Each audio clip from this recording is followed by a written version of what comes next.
So the second one was, I think, back in 2020, 2021, when Twitter Spaces went out and started to take a really good position in terms of how the media is being used and being easy to use, especially in Twitter or and in particular, sorry, in particular in politics and matters like human rights violations, human rights abuses, women's rights, feminism, LGBTQ community and the rights, and all of these topics. So Spaces, along with Clubhouse, they were quite doing really good, and I think they're still doing good until now. But back then in 2020, 2021, it went really good, at least uh, for those countries who use Twitter most of the time to talk about politics, human rights, environment, climate change, and all of these sensitive topics that will actually help at some point to change the way that we are engaging with nature and with our planets and with ourselves, the human beings, into something much better, something beautiful, something positive, that everyone is equal, everyone is uh, living in harmony and in unity, and of course in peace and love. So that campaign, I think that campaign or that project was called the B Project. The B Project, uh, some of you might have known or have an idea about that project, but then there was that project, B Project.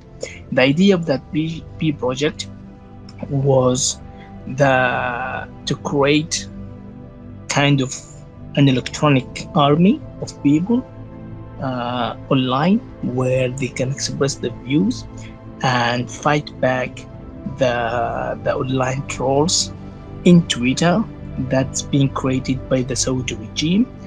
And that trolls and those trolls were actually exposing misinformation, misleading, and lies, and try to bring a positive and good image of the country, and that's and it also tells the world that everything's fine, women are having their own rights, or they're practicing their freedoms and rights, and there is no violations against LGBT community or those people who are expressing themselves online in terms of LGBT uh, rights, freedoms, and as a community.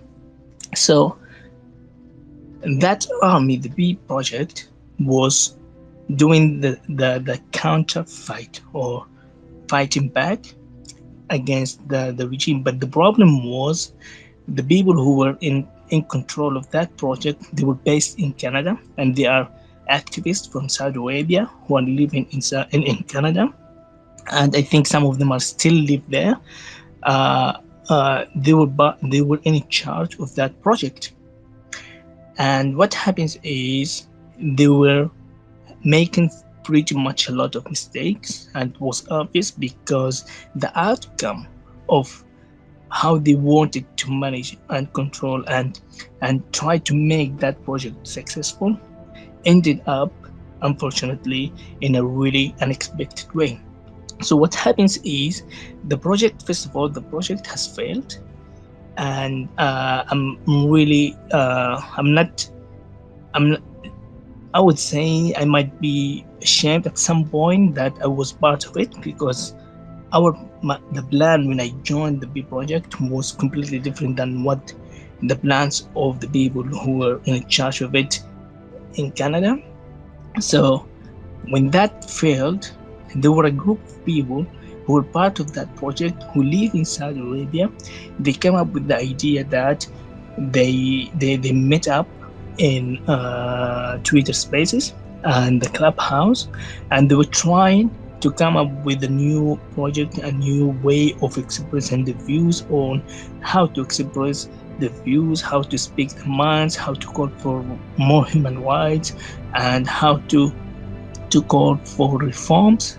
So they met in spaces, and also they met in clubhouse chat rooms. And those people, most of them, they were actually part of the big project at some point, and they wanted to participate in that project that failed later on. So what and then what happened is they tried to come up with a new way, as I said earlier, and try to protest. So one of the plans, as I remember, was to meet at a coffee shop and come up with and tweet with the hashtag that they are in this coffee shop, and they are protesting, and they are expressing the views, and they are calling for some reforms, some human rights like women's rights, LGBTQ rights. And they set a date. They set a date, a time, and when that time came, the following days, the news went viral that there are plenty of people have been arrested and have been detained, have been disappeared, and they went unknown. They they, they have been vanished. And likely we have been some of the groups. I wasn't part of it, but some of the NGOs at that time, they managed, and also some activists, of course, they have managed to get to know some names of these activists who were in Saudi Arabia practicing the basic rights of freedom of speech or human rights and freedom of speech. They managed to know some of those names who have been disappeared, and it went viral. Everyone heard of that, and many people were arrested at the time.